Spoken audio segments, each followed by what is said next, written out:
ताजिर बिरादरी के रहनुमा और इनका यही कहना है कि बहुत ही अफसोसनाक वाक़या है। देखते ही देखते ये मेरे पीछे आप देख सकते हैं, ये पूरा का पूरा बाज़ार जो है तो ये जलकर खाकसर हो गया है।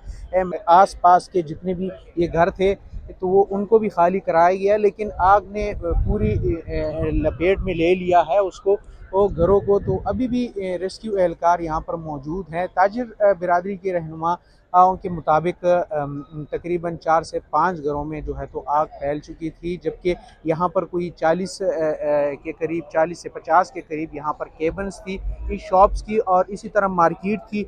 बताया जाता है कि तकरीबन 150 के करीब दुकानें जो है तो वो जलकर खाक हो गई है, और इस वक्त इमदादी सरगर्मियाँ जारी हैं। रेस्क्यू एहलकार जो है तो अपनी कोशिशें कर रहे हैं। चूँकि आग लग जाती है, आग तो बुझ जाती है, लेकिन उसके बाद भी उसकी गरमाइश जो होती है वो मौजूद होती है, और इसी तरह उसको बुझाने की कोशिश